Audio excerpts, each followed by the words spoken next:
নমস্কার, আপনারা দেখছেন ভিশন প্লাস নিউজ, সঙ্গে রয়েছি আমি দিশা। এবার বীজপুর বিধানসভার বিধায়ক সুবোধ অধিকারীর কড়া হুঁশিয়ারি স্বয়ং বিরোধী দল নেতা শুভেন্দু অধিকারীকে।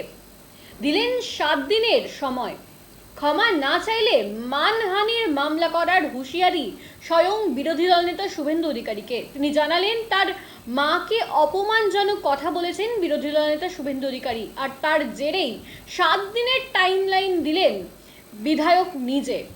কি বলছেন বিধায়ক নিজের মুখে শোনাবো। ও আমার মাকে অপমান করেছে। আমার মা একজন হিন্দিভাষী অবাঙালি, সেখানে দাঁড়িয়ে যে আমি ভেদাভেদ করছি নন বেঙ্গলি বাঙালি, সেখানে আমার মায়ের অপমান হচ্ছে। যদি শুভেন্দু অধিকারী বিরোধী দলনেতা যদি ক্ষমা না চায়, তাহলে আমি মানহানি আমার হয়েছে, সেই মানহানি বা আমার মায়ের অপমান, আমি মানহানি মামলা করব। 7 দিনের মধ্যে যদি ক্ষমা না চায়, তারপরে আমি আইনত ব্যবস্থা মানহানি মামলা করব। মানে নোটিশ পাঠিয়েছে কিনা কি আমাদের এখন আপনাদের সাংবাদিক মাধ্যমে 7 দিনের ওনাকে যদি ক্ষমা চায় তো ভালো, না হলে আমি মানহানি মামলা করব। আপনি সময়সীমা 7 দিনই বেঁধে দিচ্ছেন।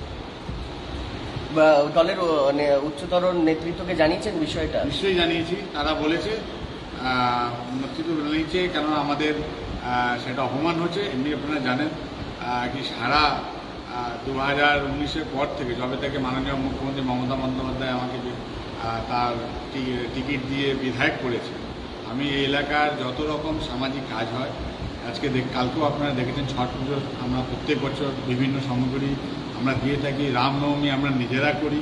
শুধু রামনবমী নয়, যদি আপনার ঈদ আছে, বকরিদ আছে, বা আমাদের কোনো গুড ফ্রাইডে আছে, বা 25 ডিসেম্বর যা উৎসব হয়, সব উৎসবে আমরা সামিল হয়ে সবার সঙ্গে আমরা ধর্মযাজক সবার মাননীয় মুখ্যমন্ত্রী মমতা বন্দ্যোপাধ্যায় এই কথা বলেন, তার আদর্শে আমরা এই কাজ করি। কিন্তু এই যে অভিযোগ করা হলো কি আজকে যেহেতু ব্যারাকপুর লোকসভা অন্তর্ভুক্ত দাঁড়িয়ে কি অবাঙালি আর বাঙালি আমরা করছি, তার বিরুদ্ধে আমরা এই কথা বলে দিলাম যে 7 দিনের মধ্যে যদি ক্ষমা না চায় মানহানি মামলা।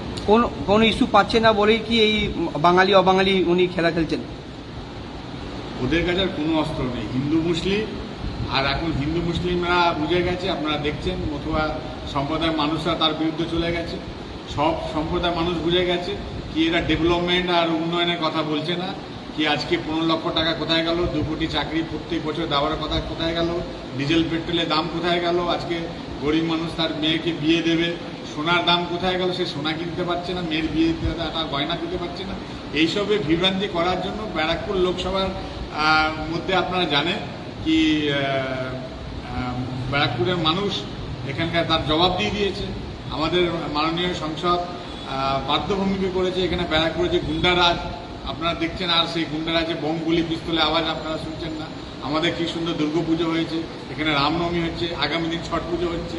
ছট পুজো 2 পুরসভা চেয়ারম্যান কমল অধিকারী, শুভঙ্কর ঘোষ, আপনারা দেখছেন বিভিন্ন ঘাট থেকে শুরু করে রাস্তা থেকে শুরু করে একদম পরিষ্কার পরিচ্ছন্ন, যেন যারা ছট পুজো করেন, যারা ছটের উপোস করেন, সে ব্যবস্থা আমরা বিধায়ক হিসাবে, চেয়ারম্যান হিসাবে, আমরা সকলে টিম কাউন্সিলর হিসেবে সবাই কিন্তু মানুষের সেবা করছি। দাদা, শান্ত ব্যারাকপুরকে অশান্ত করার একটা পরিকল্পনা নিচ্ছে কি মনে হচ্ছে? নিশ্চয়ই নিচ্ছে, একটা মানুষের মধ্যে ভেদাভেদ করার চেষ্টা করছে। কিন্তু ব্যারাকপুর লোকসভার মানুষ জানে এরা এসছে ভেদাভেদ করার জন্য। তার জবাব 26-এ দেখবেন। এখানে ব্যারাকপুর লোকসভার মধ্যে 7টাই মমতা বন্দ্যোপাধ্যায়কে উপহার দেবে। বারংবার বিজেপির ধর্ম নিয়ে রাজনীতি, শুভেন্দু অধিকারীর মুখে বারংবার সংখ্যালঘু এবং হিন্দিভাষী আক্রান্ত, এরকম কি বলবেন আপনি?